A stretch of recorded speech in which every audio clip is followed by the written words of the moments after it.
Bonjour et bienvenue dans cet exercice, cette correction d'exercice sur la datation d'une carotte de glace. Alors la datation des carottes glaciaires au chlore 36 permet notamment d'étudier les évolutions du climat de la Terre.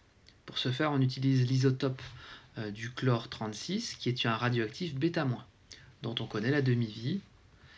Il est produit naturellement dans l'atmosphère, entre autres par bombardement d'un noyau d'argon 36 par un neutron cosmique, produisant aussi une autre particule. Dans l'atmosphère et les eaux de surface, le chlore 36 est constamment renouvelé et sa teneur est constante. Dans la glace, à plusieurs centaines de mètres sous la surface, il n'est pas renouvelé. La proportion de chlore 36 diminue donc au cours du temps. Alors ce qu'on nous demande de faire dans un premier temps, c'est d'écrire les équations de transformation du chlore 36 dans l'atmosphère et de sa dégradation. Donc on voit qu'on a deux équations à écrire ici, puisqu'il y a l'équation de formation du chlore 36 et sa dégradation. Alors, d'abord, donc la formation du chlore 36. Donc cette formation du chlore 36, bien évidemment, ça va libérer le chlore 36. Donc on est sûr que ça va s'écrire comme ça. Ensuite, il faut un petit peu lire la phrase pour bien comprendre. Donc il est produit, donc c'est-à-dire qu'il est formé dans l'atmosphère, par bombardement d'un noyau d'argon par un neutron. Donc il faut traduire la phrase.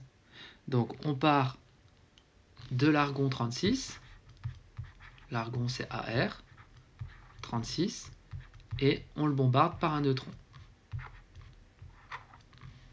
Donc on écrit le symbole du neutron. L'argon, il est en position 18 dans le tableau périodique. Le chlore est en position 17. Et on voit donc qu'il y a une particule, pour qu'on ait conservation bien évidemment des charges. 18 plus 0 égale 17 plus 1. 17 plus 1, ça fait bien 18. 36 plus 1, ça fait 37. Là, on est à 36. Donc, il faut encore une charge ici pour qu'on soit à 37.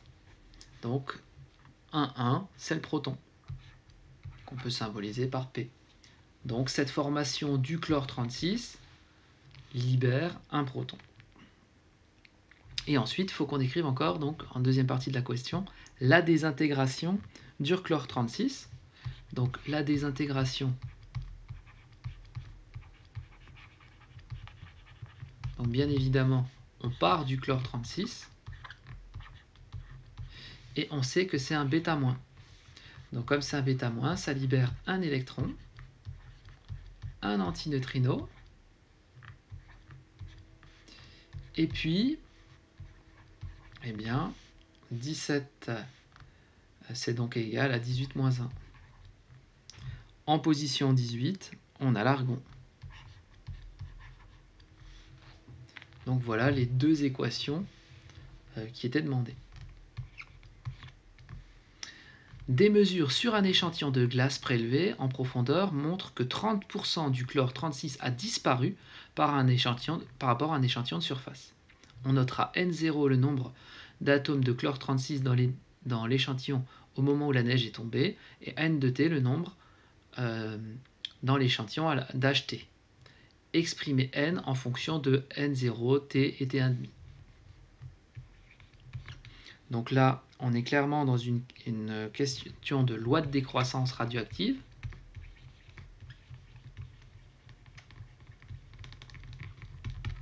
Donc la loi de décroissance radioactive nous dit que N de T, c'est N0 exponentielle moins lambda T.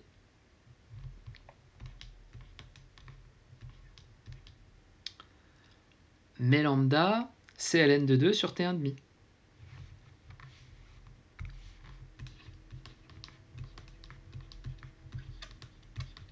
Voir le cours pour la démonstration.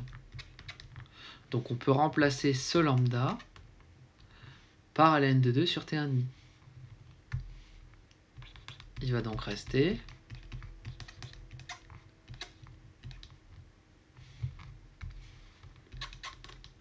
ln de 2 sur T1,5 fois le temps dans l'exponentielle.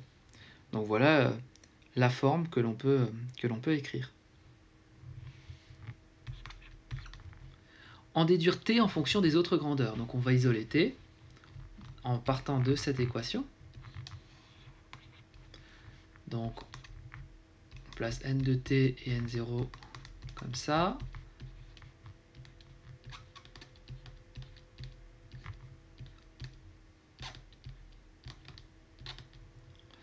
On applique le ln de part et d'autre.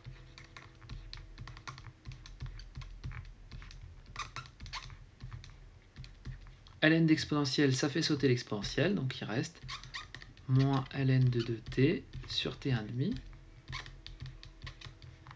Et on isole finalement t.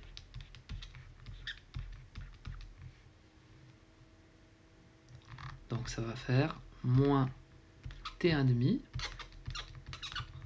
sur ln de 2 fois ln de n de t sur n0.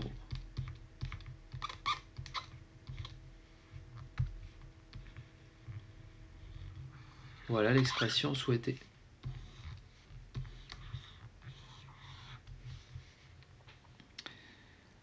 Voilà. Ensuite la question C, qui est la question quand même un petit peu plus intéressante. Que vaut n sur n0 et en déduire surtout l'âge de l'échantillon.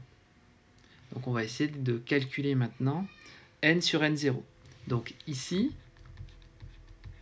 d'après l'énoncé, on voit que des mesures sur un échantillon de glace prélevé en profondeur montrent que 30% du chlore 36 a disparu.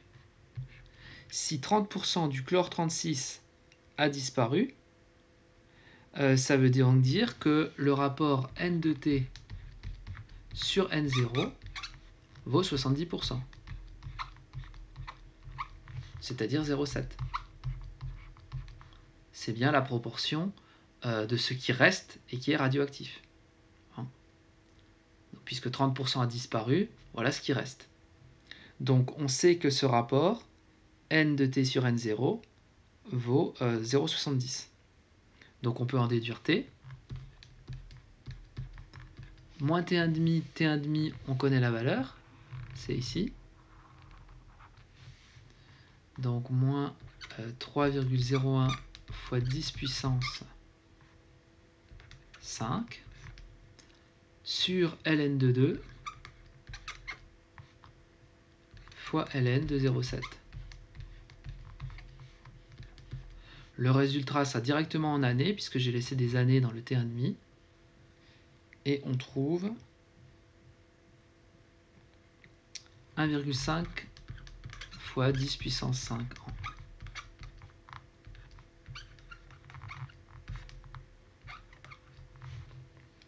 Donc voici l'âge de l'échantillon.